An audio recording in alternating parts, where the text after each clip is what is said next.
Welcome, everyone. I'm thrilled you're here for today's conversation about something that can transform your business, having the right number two leader. I'm Alec Broadfoot, CEO of Vision Spark, where we help entrepreneurial companies find and hire the right number two leaders so they can scale their companies and create more impact. If you've ever felt overwhelmed, like everything depends on you, this conversation is for you. The right number two leader is a game changer for all small to mid-sized businesses. I'm excited to introduce today's guest, Sarah Grandstaff, integrator and president of Igniting Souls Publishing. Welcome, Sarah. Hi, Alec. I'm so glad to be here. Tell us a little bit about your company and what you guys do. Absolutely. So we really do a little bit of everything within the publishing and marketing space. And so we have some amazing authors that come to us with a completed book, and they're really looking for the right partner to take them out into the marketplace so that their ideas can go out into the world in the right way. All the way to we have people who come to us with kind of, sort of, maybe an idea for a book. And we have an amazing team of writers and editors that bring that seed of an idea all the way to an amazing book that can tell their story. And I'm always fascinated when Carrie says he can turn your book into 18 streams of income. What are some of those ways that companies can earn or individuals can earn streams of income? Yeah, absolutely. I think sometimes people think the book is one and done, but people are really consuming information in so many different ways. So you obviously have your traditional readers out there. Books are very hot in the business community right now, so that's an amazing place to start.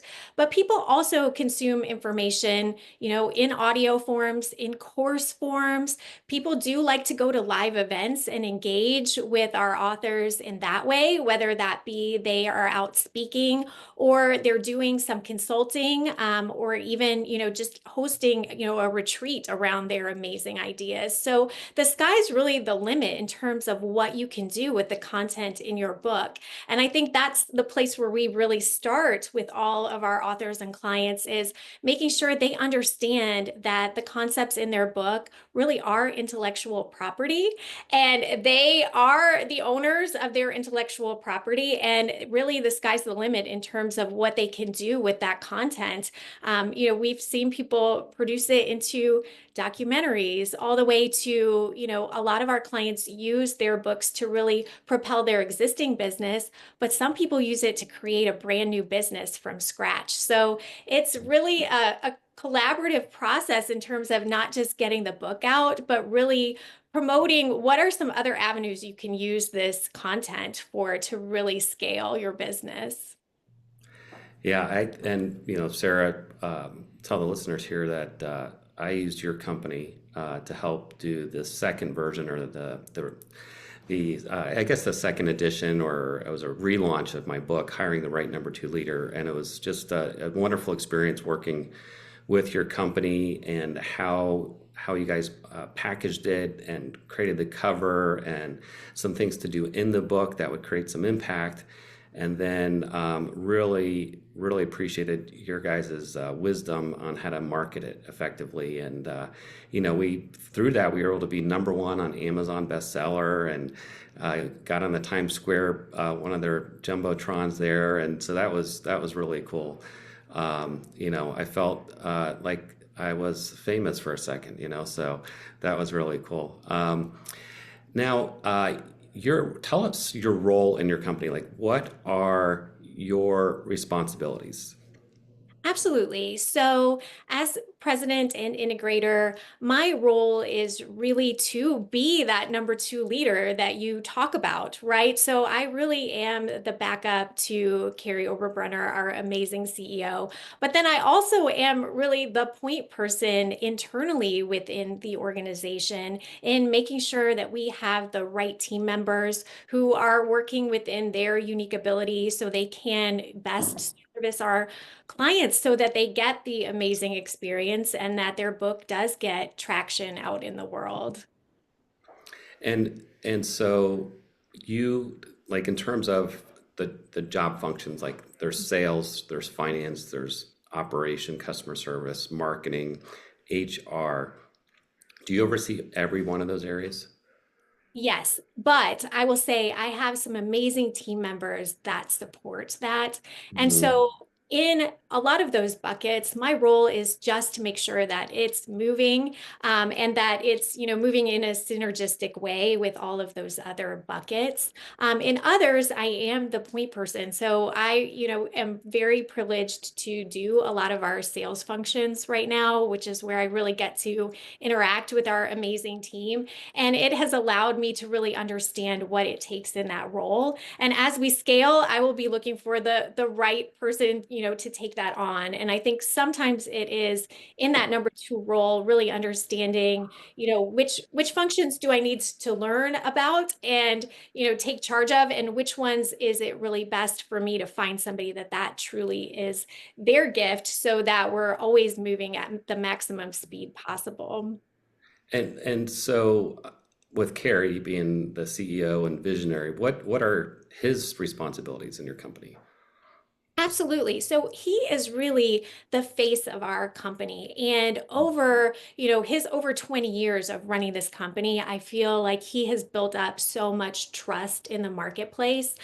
So he oversees our marketing. He does client relationships, networking. He's always looking for that next best thing out in the marketplace so that we really can be on the cutting edge in the publishing space. I mean, publishing has been around forever and it is constantly, re-evolving, but the rejiggering, I would say, of publishing is somewhat slow. And we've been able to be very fast in some areas.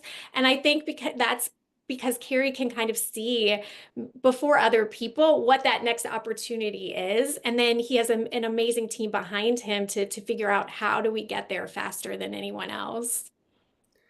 So your background. Well, let me ask you this question. When did you realize you wanted to be the integrator for Kerry's company?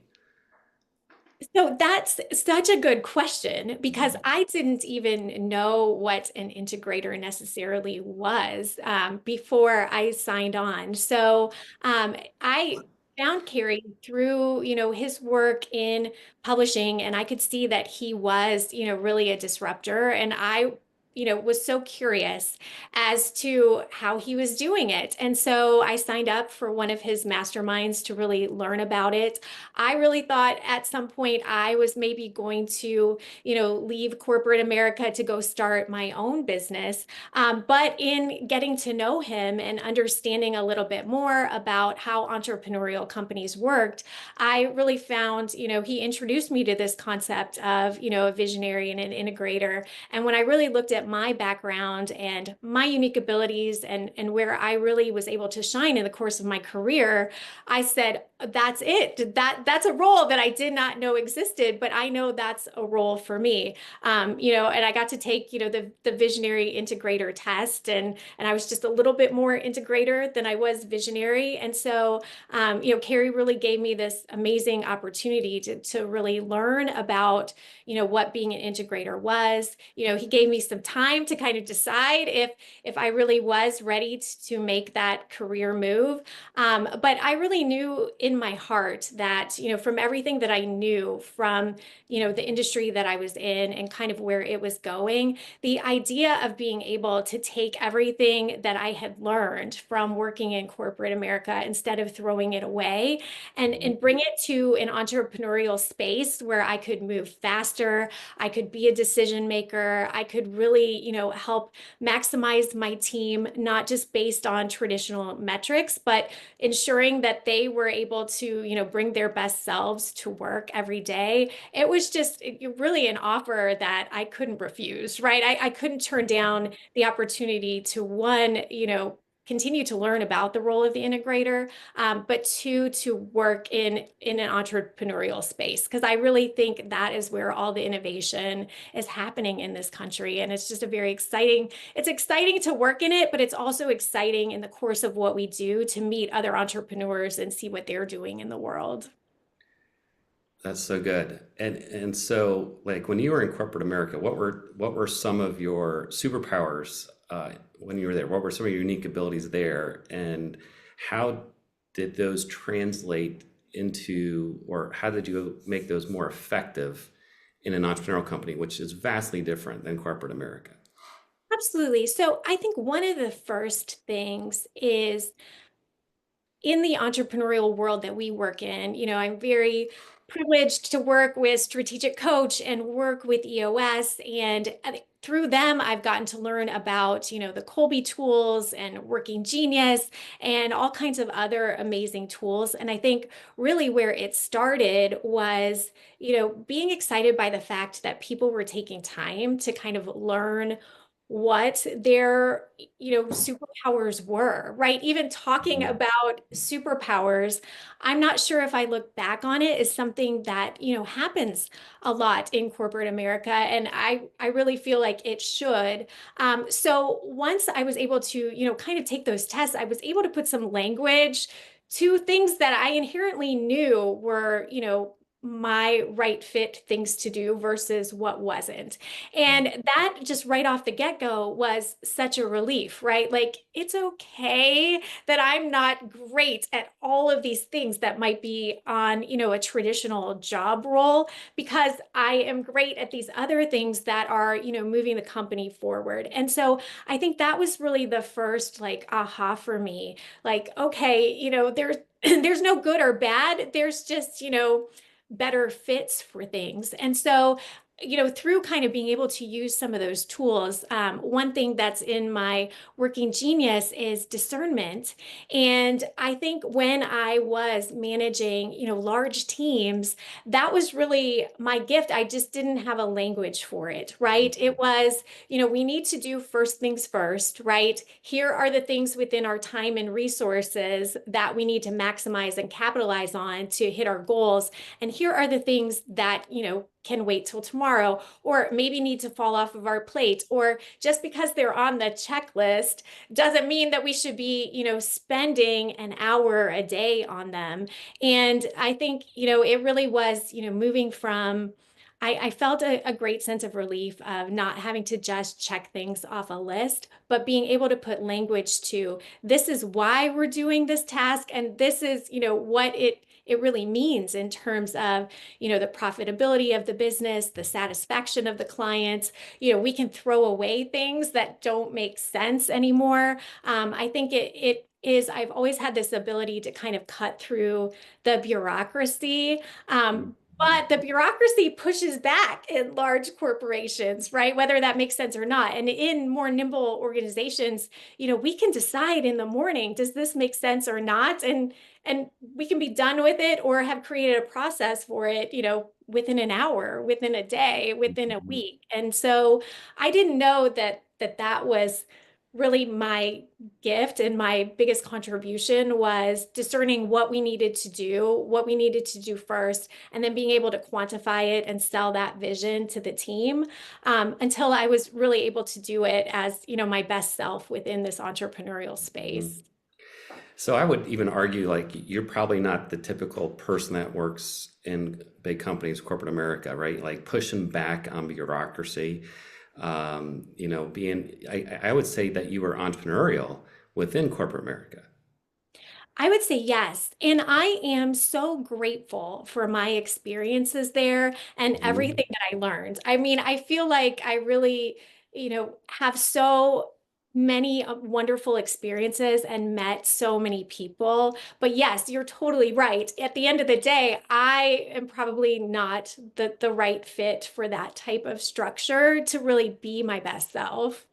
hmm And we interview thousands and thousands of candidates. And our clients are entrepreneurial companies. They're in that 5 million to 100 million range in sales, and oftentimes we'll have candidates that have been in corporate, and we disqualify them based on our process because they don't have the traits to work in an entrepreneurial company, and we know that they would be a bad fit for our clients, which are very entrepreneurial and agile and resourceful, and they're able to change and there's humility with individuals that work in entrepreneurial companies oftentimes, and they're willing to roll up their sleeves and get things done and not think about, that's someone else's job, and what's the process for this. So a really good book by Reed Hastings. I don't know if you've read it, Sarah. It's called No Rules Rules. Have you heard of that book? Oh, I love that title. I'm going to find that. Yeah, yeah. So it's a Reed Hastings. He's the founder of Netflix, and they have some really an entrepreneurial culture within Netflix. So they call it no rules rules. So it's a kind of a tongue twist there, but it is unique to see how entrepreneurs can really succeed, or I should say this way, how entrepreneurial companies um, are in the corporate world, right? So it's not just the small companies. So, um, let's talk a little bit about Kerry. I've known Kerry a long time. He's a friend, and I'm truly grateful for him. I was a part of one of his cohorts probably 15 years ago now, where he really helped me focus, and I had a few ideas going and a few our business ideas going, and one of them was Vision Spark. And I remember we were sitting at Panera one day, and he's like, "Alec, what are you truly passionate about?" And I'm like, "I'm really passionate about helping entrepreneurs hire the right leaders. Like that's what I'm super passionate about." He's like, "Alec, I think you should just go all in on Vision Spark." So that was a tremendous conversation that allowed me to jump in with 2 feet, and the rest is history. So we've been in business 13 years now, and have helped hundreds of clients or thousands of clients over the years with hiring the right people. So I'm indebted to Kerry and what he's helped me with. So Kerry is a super talented individual. He's definitely a visionary. He's not an integrator or a manager dressed up as an entrepreneur. I mean, he truly is a visionary. Where are his superpowers, and then how do you harness those superpowers to maximize the impact for igniting souls? Yeah, absolutely. I think one thing about Carrie that allows us to grow so much faster is I do think he's got a lot of self-awareness of what does best and what he needs to let go of. And I'm sure that that's been a process that's come over a lot of years, but I just have so much respect for the fact that we can have really honest conversations about his strengths, my strengths, other people on the team's strengths. So, that I think allows to just cut through a lot of the friction. I am very cognizant of I have been in rooms with him exactly like the story that you are saying, where he can just cut to this is what you need to do. You need to go, right? Like this is of all the things, we've been talking on a call for 30 minutes and somebody might kind of be sharing their ideas and he can distill that 30 minutes down to the best possible next step for that person. And I mean, that's an unbelievable gift, right? And so I think for us, it's to make sure that he has enough time to be on calls with those right fit clients to help them get the same results that you're talking about, and not have to manage any of the, for lack of a better term, like the weeds, right? The real like low hanging fruit of, did this get done? Did this not? So we're constantly trying to make sure that we're closing any, the term we use internally is open loops for him, right? So that he can, stay a level above the business so he doesn't get so consumed with everything that's going on that might inhibit his ability to just really cut to the chase for Hmm. people. Because that's just such a gift. And then he is an amazing networker too, right? So all of the things that, he's doing and the organizations he's a part of, being able to, meet people on a daily basis who, need that advice. And I think also we've been really open as a business to determining who our right fit clients are. And in some cases, it might just be we give you our best advice and we send you on your way, and that is okay, because then we're able to really, spend the time we need with the clients we need to spend the time with, so that we're able to, fulfill our vision of making sure all these amazing messages are out in the world. So I think it is really, Carrie has a lot of abilities, but it is making sure he just stays with those super abilities so he doesn't get burned out, and also so we're continuing to move the company forward. Um, Tell us about the cadence of your meetings, because you're in Atlanta, he's here in Columbus. How do you meet? How often do you meet? What's that look like? Yeah, and I know this is, a little bit, as I talk to integrators, it's a little bit different for everyone. We really meet daily, but sometimes it's only for 15 minutes, right? Like in the morning, are we on the same page?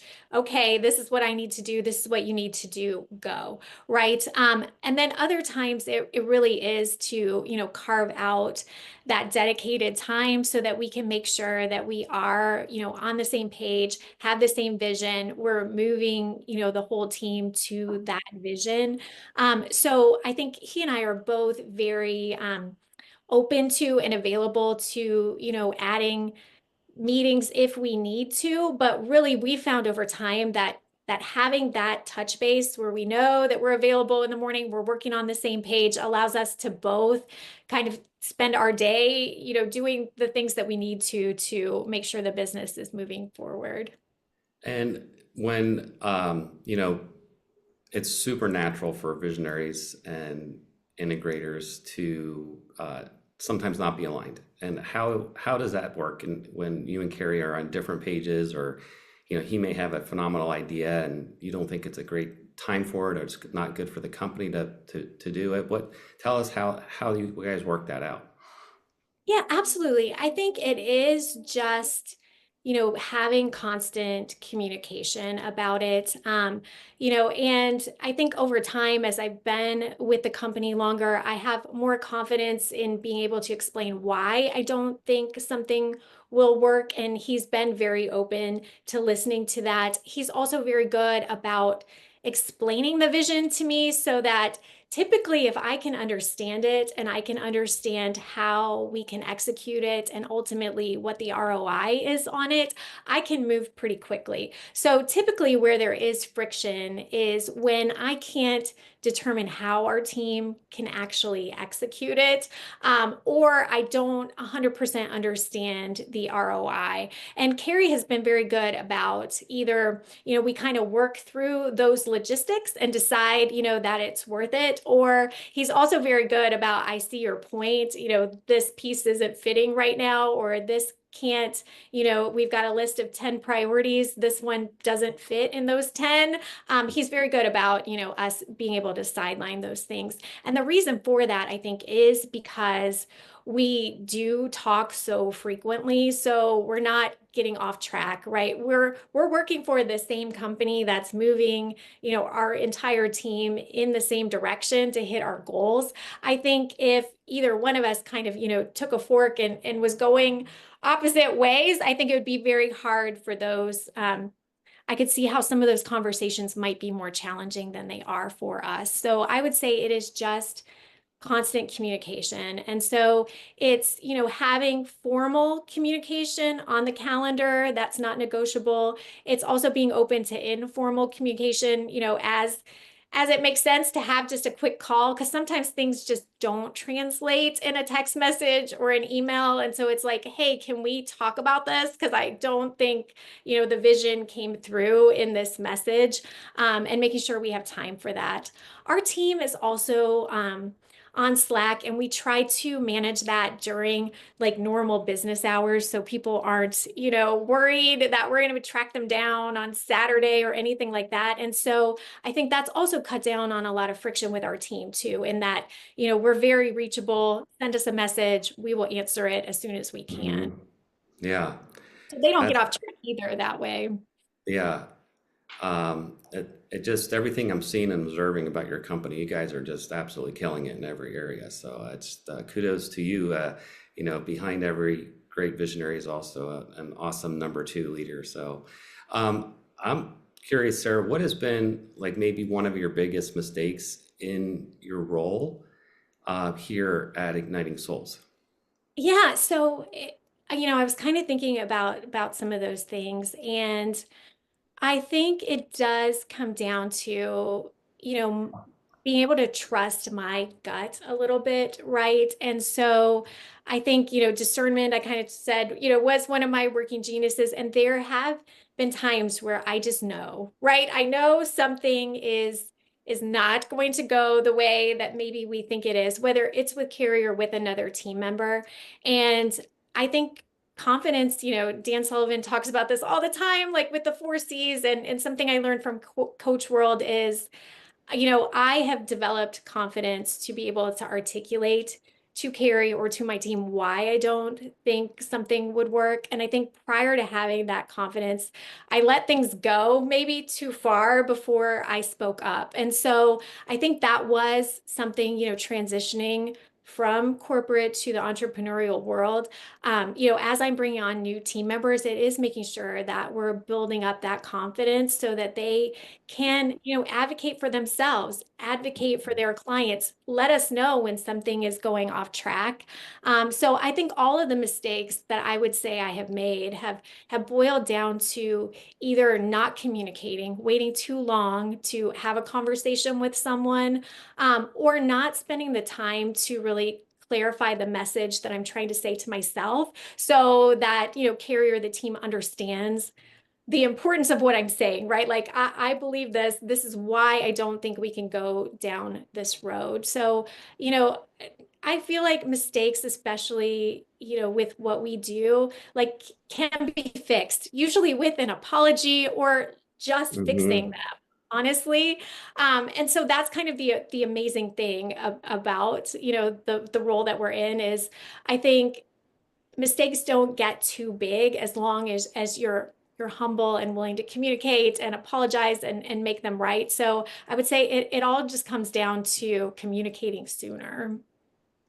Yes, and I've learned that over the years too. An Enneagram, I'm like a 9, so I love, or I guess I have a tendency to avoid conflict. I want peace and harmony, and so the longer I wait, the harder it is, and the worse it gets. And so I've learned, hey, the, even though it's going to be a tough conversation, lean in and do it earlier.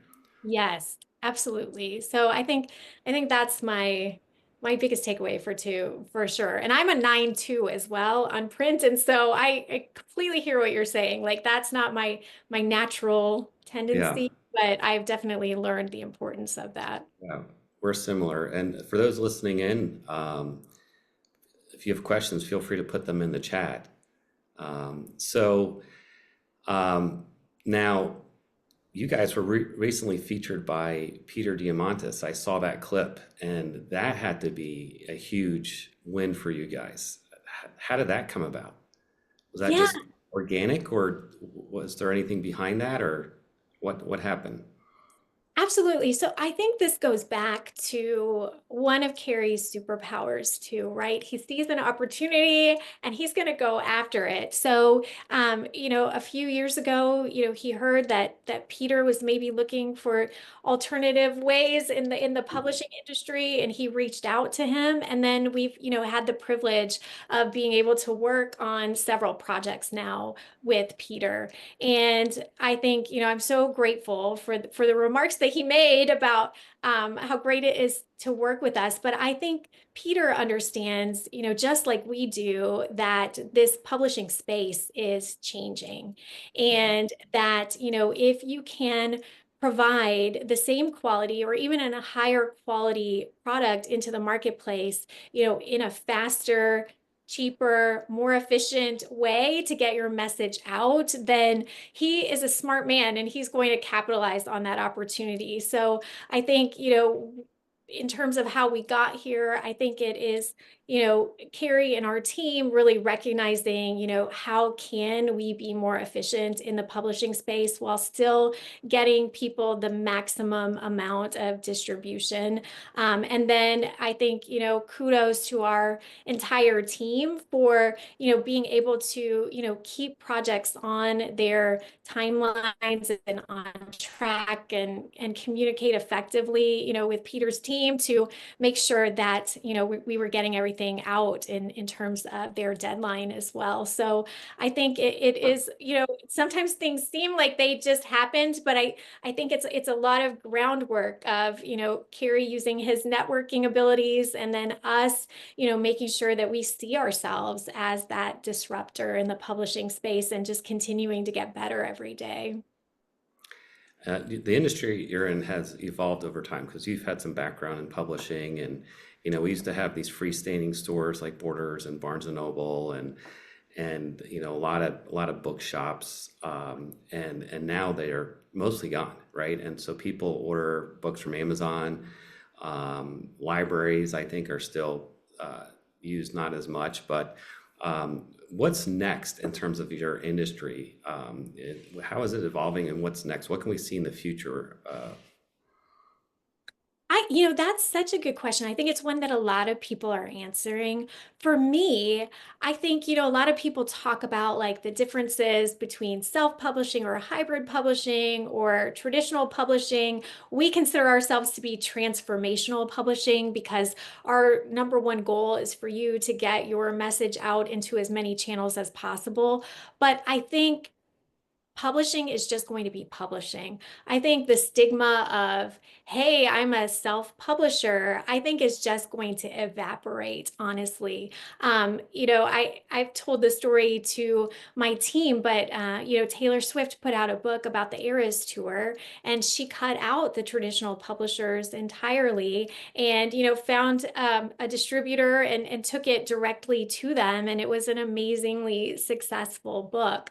I think there are a lot of people who for years now have been doing the same thing by, quote, self-publishing on Amazon, Mhm. but they've done such an amazing job of marketing it that even though we put them in that bucket of self-publishers, they really are just publishers. They are, IP companies. They really have like an amazing product. And so I think it's going to be more and more people retaining control of their intellectual property and finding more and more creative ways to take it directly to the consumers.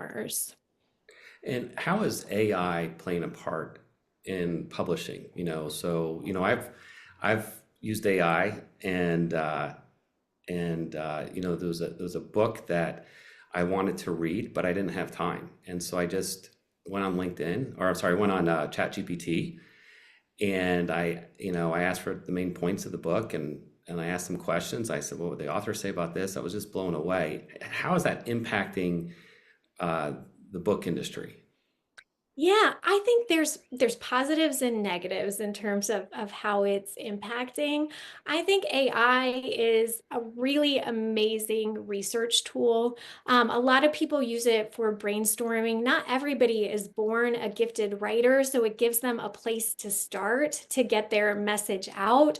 So there are a lot of positives. There are also a lot of people who are, just typing something into one of these and then they're sticking it on Amazon. And when readers read it, it's not the greatest, reader experience. And so I think now we're really, both as a company, but I think as a society, trying to determine what that balance is. And I think to your point with the story you just told, to just get information I think it's sometimes easier, putting it into a search engine or AI versus reading an entire book. So I think for people who, want to write a book or people who are out there publishing, what isn't going to change is people want to connect and engage with the material and engage with the author's message. And so it's going to continue to be more about being a great storyteller and giving your audience, actionable practical things that they could take away and do in their own life. And it isn't just about reading a list. It's really about, understanding, all the epiphanies and ways that, the authors of those books, came to those experiences. So I think books, have always, been about great stories, but I think what as AI is just giving us all the information we possibly want, I think the differentiators in the marketplace are going to be books that tell a very compelling story and message that readers can resonate with and can understand how that can apply to their life or their business. And the AI just can't really do that. They don't Right. have life experience. Yeah, and I think it's hard to make it stick too, just by reading the summary on AI. Yeah. Um, and the Audible versions of book are great. I had a great experience with your company, working with one of your team members on doing the audio recording of my book. It was a lot of fun. I thought it would be something that was outside my ability. I was really telling Carrie, I think we should hire one of these professionals to do it, and he encouraged me to do it myself, and I'm glad I did. It was wonderful. Um, a book that's been recommended to me over the years for entrepreneurs to read is the biography of Elon Musk, and so I saw the size of the book, and it's like, I don't know, 2.5 inches thick, and I'm like, there's no way I'm gonna read that. Like, it's just way too big for me, ADD, too much going on. But I decided to do the Audible version of the book, and it's just been a fascinating experience. Like, I look forward to hopping in the car and listening to it, and especially if I have a nice ride in front of me. So I think the Audible versions of books are going to continue for some time. No, I definitely think so. And it's interesting because we're finding that that's the only way a lot of people consume books now too. And Mhm. so I think it isn't there's maybe not a separation anymore between a book and an audio. It really is making sure that you have it out in all those versions to meet the audience where they are at. Yeah. So how many team members do you have on your in your company? Yeah, absolutely. So we are a relatively small, nimble team. So we have about 8 of us, but then we also have contractors that we bring in for specific. We're always trying to maximize everybody's gifts, and so there's specific projects that make more sense for one of our contractors, and that can scale up or down as needed. Yeah, that's great. And it's when you're small and nimble, you can accomplish a lot, right? And as you grow, you bring on overhead, and it's harder to break even and have those profits. So there's a lot of benefits to being small and nimble. So and then do you guys run on EOS? We do. We run on EOS. We actually have our meeting today, not long after this call. So we'll have our team together just to make sure we're all on the same page and moving forward on all of our projects. And so that's been, as I said at the beginning of the call, it's been so interesting to learn about that world and understand how entrepreneurial companies are making it work. Yeah, that's great. And we actually have a question from the audience. And so the question reads, so I know that being an integrator is in my DNA, and it's what I'm passionate about pursuing. What advice would you have for someone looking to make that shift into an integrator role? Knowing chemistry is critical, how do I find my visionary match? That's a good question. That sounds like a great Yes. question for you, Alec. But I mean, I think I would just start with, making sure that you've read Rocket Fuel and you understand what being an integrator really is, and that you've done some work to understand what your unique abilities are. If you haven't taken Colby or Strength Finders or any of those tests, definitely start there just to confirm that the integrator is where you need to be. Yeah, and I would recommend it from my side of the table, helping clients find that perfect match integrator. They hire us to vet several dozen candidates to make sure there is a match. And because the last thing we want is for there not to be a match and the person doesn't fit well. It doesn't, and it really doesn't, it's not based on experience um, or college degree. It's really based on that chemistry and match. And so we're very particular in terms of those candidates that we put in front of our clients. And I would tell anyone in your shoes to also have that same due diligence. Don't just work with the next job that seems great. Make sure it is a match culturally. Make sure you match with the visionary. There's alignment. That you have complementary skills. And I have seen a lot of visionaries hire other visionaries as integrators because it reminds them of themselves. And that's the last thing a visionary needs is another visionary. And so I would really make sure you research the culture, um, the industry, know that visionary, make sure there's a good match. And I think you'll be really happy. We've seen so many candidates just really thrilled with having their new job as an integrator. And they've just gone back to us thanking us for pointing in that direction because it is a critical role, it's a crucial role, and it's a role that you can make a big difference, right, Sarah? I mean, you can be you're a big fish in a small pond, and your decisions make an immediate impact. Absolutely. I think that that's an amazing answer.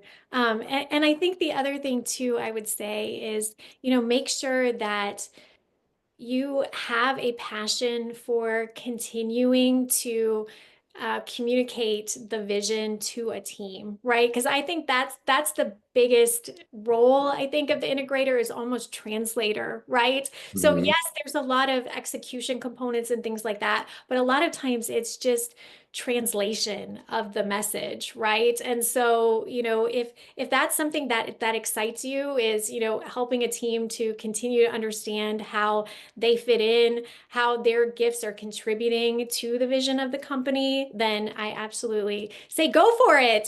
Find your perfect match company. Yeah, yeah, absolutely. Sarah, what are, looking ahead 3 years from today, like what would you be really happy with your progress in your role as the president of Igniting Souls?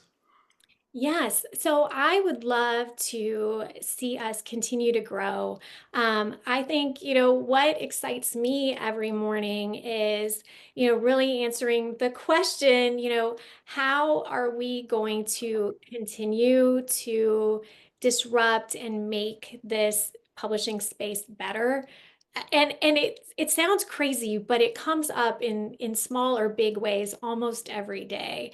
And so I think, we don't know all the answers, but I think it's continually making sure that we don't get so, stuck in our ways that we're not watching for the trends. We're Mhm. not, looking to see how we can support our clients better, more efficiently, get them, a bigger audience, continuing to, not just find the trends, but I think, 3 years from now, if I can say we started the trends, that would make me the happiest. And I feel like our team, that's my goal for the next quarter is to continue to build their confidence. We're gonna go read the Dan Sullivan's The Four C's together because they have so many amazing gifts that I think if I can set, just a little bit of a vision for them to continue to bring forward their amazing ideas and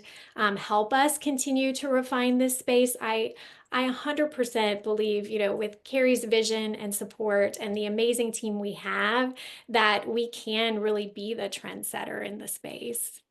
And it's interesting to me that you use the word, helping them with their vision. Like you have a little visionary in yourself, right? Yes. And creating that bigger future. And I think great leaders always paint a bigger future for their employees.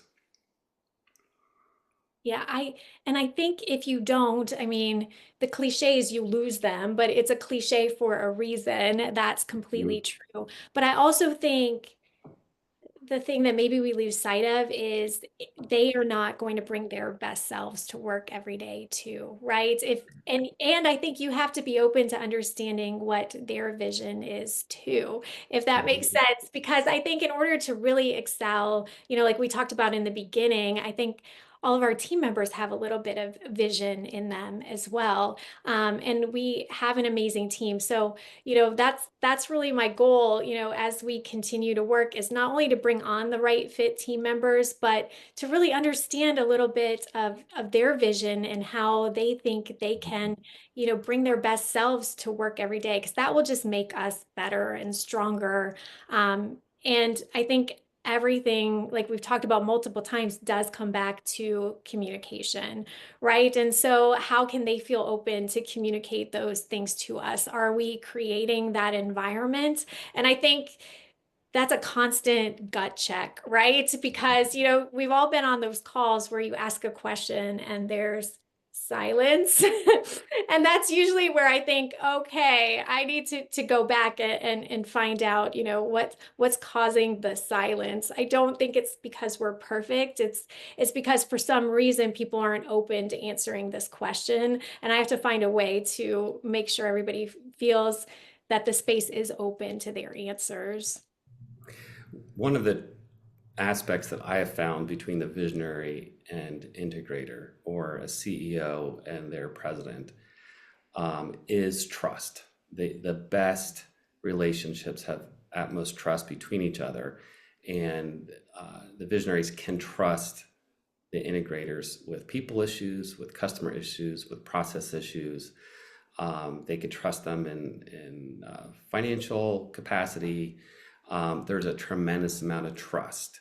And how would you say, because I know Carrie has a tremendous trust in you, so how would you say that you guys continue to establish trust with each other? Is it just because you've proven yourself and over time, or are things you do to establish trust? I think it does, not to just keep repeating it, but I think it does go to that communication piece, making sure we haven't gone too long without checking in. I think it is also, some conversations are harder than others, right? So if something doesn't feel right, I think over time we have not let it go on so long that, it can morph into, oh no, this is where my head is at, this is where you're at. So I think it is, if something doesn't feel right, just being able to say, hey, this is what I'm thinking, this is what I'm feeling. And sometimes, we're all only human. So sometimes we're way off in those feelings, right? And sometimes we've hit the nail on the head, but it's better to just know than to, kind of create these stories in your head for sure. So I think it is just making sure that you are in an environment where you can say exactly what's on your mind, right? And then I think it's a balance too, right? Like I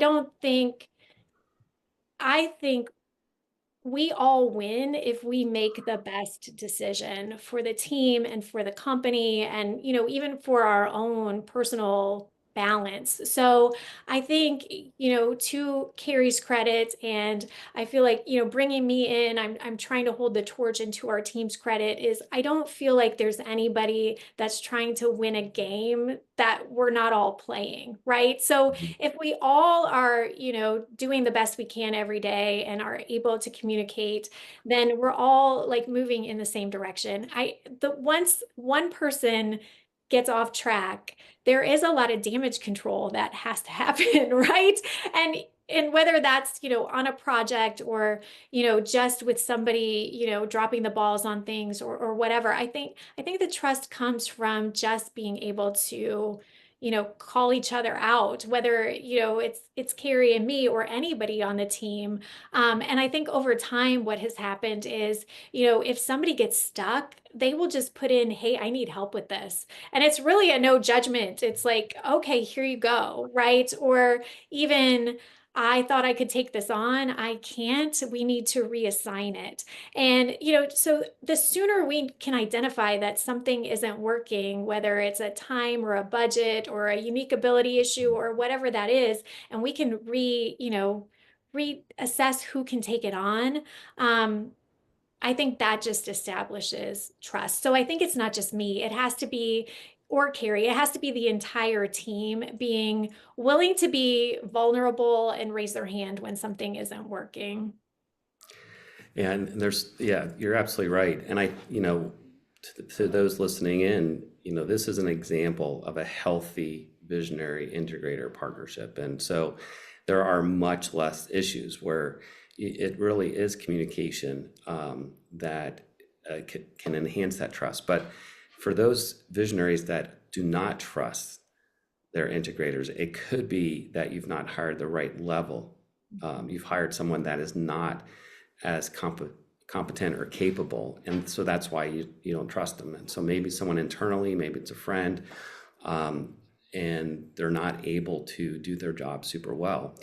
And so you may not have the right integrator that can take your company to the next level. And that's a key question that I always ask when someone's deliberating on a current employee. Can they take you to the next level? If you're looking 3 years ahead, 5 years ahead, 10 years ahead, do you picture them in the role? Are they going to be succeeding or struggling in the role? So it's quite possible that those types of companies don't have the right integrator.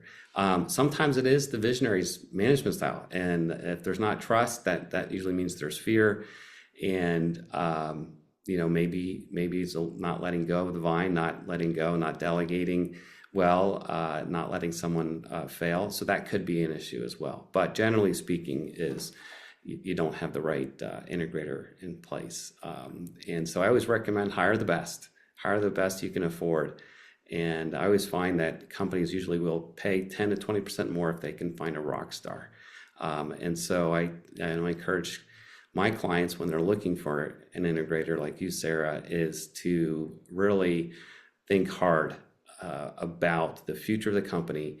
And this is a critical hire. This is probably the biggest decision that as a company you're going to make on a key individual, and not to have the wage amount too small or think too small. Think big and compensate appropriately. And our clients don't mind us talking about compensation because we charge a fixed fee. And so we can have that conversation with clients, and they know that we don't have a vested interest in having a higher salary. So we truly want our visionaries to have the right integrator in place. So Sarah, and last time I'll open it up to the audience here for questions. Anything that you want to leave us with in terms of what you feel is necessary for all those companies out there that don't have an integrator? Is there anything that you would like to share with them? Yeah, I think it is. One thing that we didn't mention is I totally agree with everything you just said in that it has to be a good fit on both sides of the fence, right? And so one Mhm. of the things that I'm very grateful that Carrie was able to do for me is, he brought me on.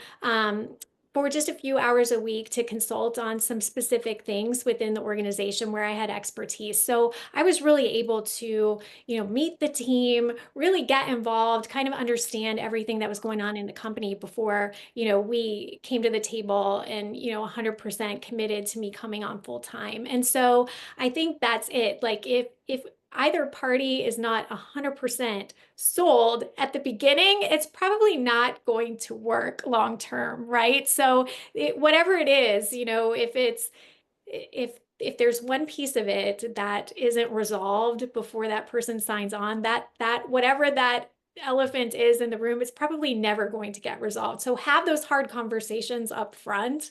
And I think that is it too. To be successful in this role is you have to be willing to have tough conversations with your visionary, with your team, even sometimes with your clients, if they're getting off track or it wasn't a good match. And so I think that's something to really think about too, is you absolutely can build a healthy organization of amazing talent, but it doesn't get there without, being willing to really have difficult conversations and really help people assess, if they're in the right fit, make sure that, their accountabilities align with their unique abilities, all of those things. So it's a constant reassessment. So it isn't, I feel like there's nothing within the role of the integrator that's one and done, right? Like that is done. I'm never going to have to revisit that again. It is, making sure you've built something up to where it can run on its own, but making sure you're just doing a check-in with those people and those processes to make sure that they still make sense, and not being afraid to reinvent or, stop doing things that just don't make sense and finding something better. So I feel like, if especially for the person who's being called to be an integrator, if you like to constantly improve, constantly being, taking something just 1% better, continuing to move the needle on things, and you're okay with the fact that it's probably never going to be 100%, then this is completely the right role for you. But that is something that maybe I didn't factor in at the beginning, right? Like in in a lot of organizations, there's a goal, you hit it, you get to celebrate and have a party, and that's amazing. And while there are some things, that I get to do that with here, there's always in the back of my mind, like, what could I have done better? What can we take from this to go to the next project? So there's always a process of making sure you're celebrating, but also making sure that you're reevaluating and recalibrating and checking in with the team to make sure they haven't gotten off and you're still all moving to the vision. Yeah, that's so good, Sarah. Well, thank you so much, Sarah, for your time today. And if someone is interested, maybe they have a book in their head, or maybe they've written a book, how do they find out about your company and your services? What can they do? Yeah, absolutely. So if you go to ignitingsouls.com, there's all kinds of amazing information. And if you go to ignitingSouls.com/apply, there's a very short questionnaire and you will get right to me and my team, and we would love to talk to you about your book. Well, thank you everyone for listening today. Sarah, thank you so much. And thank you so much for joining, and really appreciate it.